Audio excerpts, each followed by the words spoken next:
All right, the day has finally come when I felt like it was safe enough to move my altum angelfish into my 120-gallon aquarium to get them out of the 100-gallon, away from the Pterophyllum scalari that were constantly breeding and harassing them.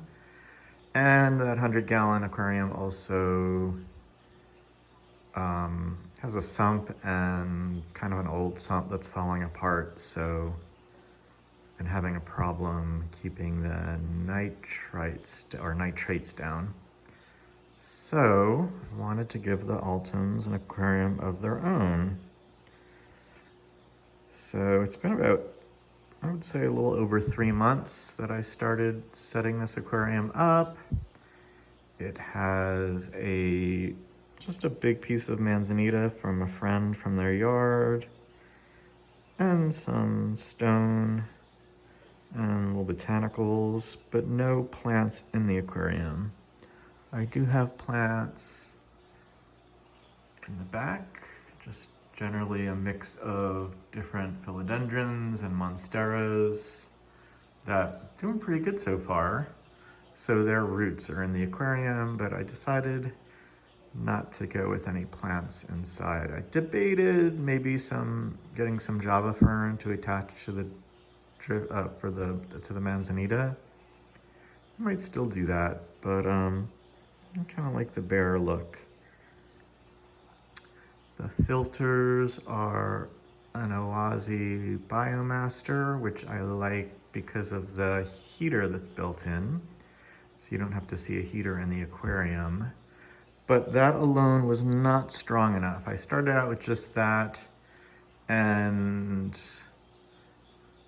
the fish that I was using to cycle the aquarium, there would be little nitrite spikes, the fish would be gasping, I'd have to do big water changes.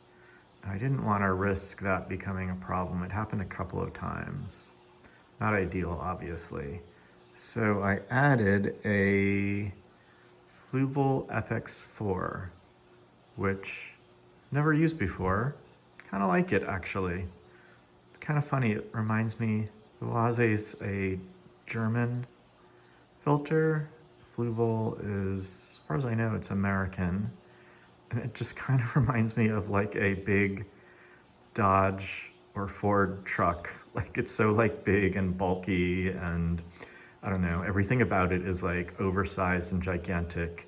Kind of neat. It was like really simple for a canister filter, like really simple to set up compared to other canisters. So yeah, I think I am a fan. So anyway, I have 5 altums. They seem to be taking the move reasonably well. They were a little confused at first. It's never fun moving large fish. But yeah, it's just across the room, so it wasn't that far to go. They seem okay. I also moved my 4 remaining large Moenkhausia costae, which you can see immediately started schooling with the 6 little ones that were in this tank. So they seem unbothered as well. Not as easy to catch though.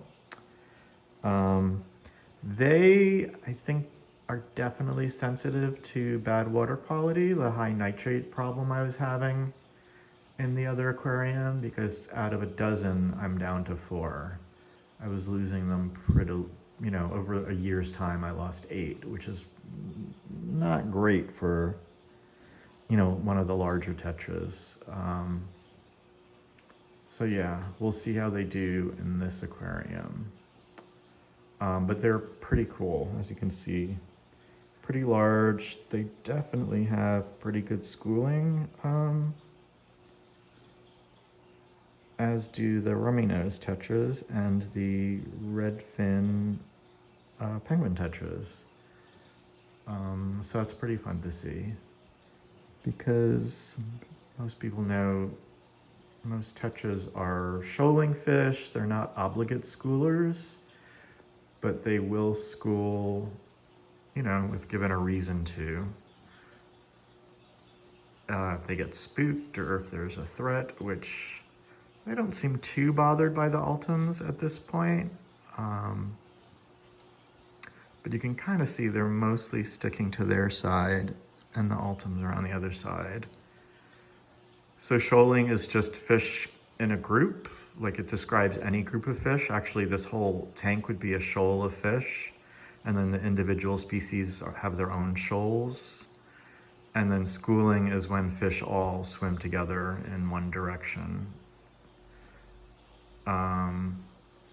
So yeah, they're not like, I don't know, sardines or anchovies, I think, in the ocean are obligate schoolers, where if they are unable to school, if one of them gets separated from the huge, shoals that they gather in, I think it generally stresses them out and they die. So tetras aren't like that. You always recommend, always keep them in groups of 6, and it's really more for you'll see more interesting behavior when you keep them in large groups. I've had tetras, where you just have a few left after a few years, maybe 2 or 3, and you don't want to get any more of that species, and they seem perfectly content and fine. So I don't think it's necessary, but you'll just see more interesting, behavior when you have a big group of them.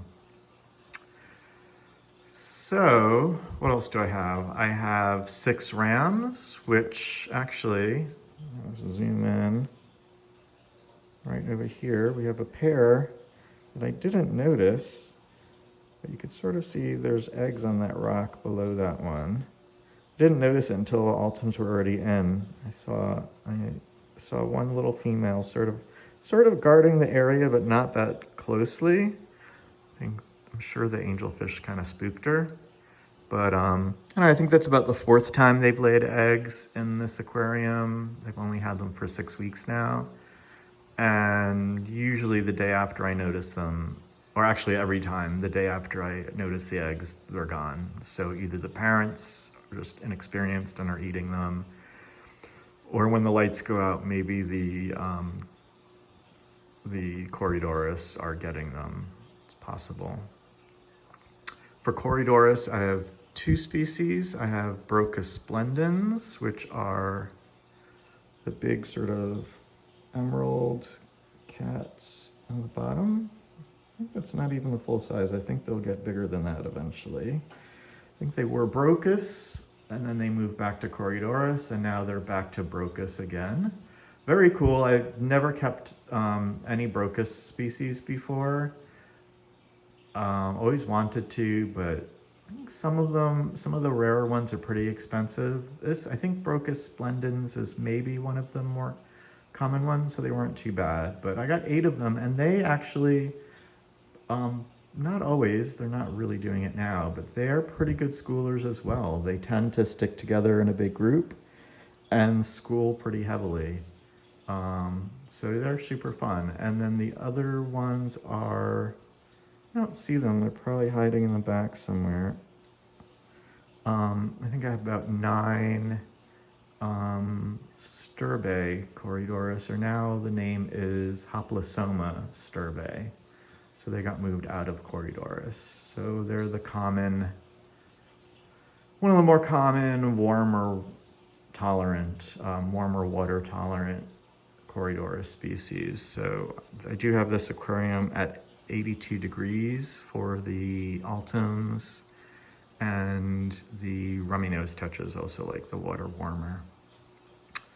So yeah, I think that's everyone. And then yeah, the 3 tetra species are the Moenkhausia costae, the rummynose tetras, and the penguin tetras. They're redfin penguin tetras, which are just, I don't think their species has been described yet, so they're just Thayeria species.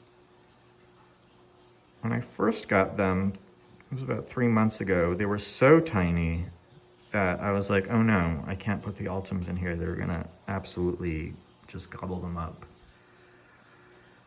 But they grew pretty quickly, so I took my time adding the altums, and I think they're big enough now that they should be fine. Long term, the rummynose tetras may be in trouble. They are apparently a preferred food of altums, so when the altums get bigger, they may snack on them. I often see them in videos online together, but I've seen a lot of people say, oh no, they eventually ate them. So kind of that's not great. It's something I didn't think about. I just was like, oh, I need a fish that likes warm water. And it would be nice to keep rummynose tetras again. And it was a big tank, so it'd be nice to see them sort of schooling around. And then after I got them, it was actually initially when I saw the how tiny the redfin penguins were that I was like, oh no, the rummynose might get eaten. So yeah, not great. Don't recommend putting fish together that may get eaten by larger fish. Because basically, even with peaceful cichlids, which angelfish are, you know, relatively, compared to maybe Oscars or larger cichlids like that, angelfish are relatively peaceful. But as with any fish, anything that will fit in their mouths, they will probably eat. So I've even had keyhole cichlids, which are often talked about as being one of the most peaceful cichlids. I've had them eat little fish, like happily. So yeah, always something to consider. Anyway, just wanted to post this update because this has been a long time coming. I've had the altums for about a year now. I definitely was growing more and more concerned having them in that other aquarium. Yeah, so the day is finally here. Now my big fear is that now that they've been separated out from the scalaries, I'm afraid that they're gonna pair off and start becoming a nuisance and, you know, then picking on each other. But so far, they've been pretty mild-mannered compared to the much smaller regular Scalari angels in the other tank. So anyway, this has gone on way long enough. That's my update. Yeah, thanks for watching.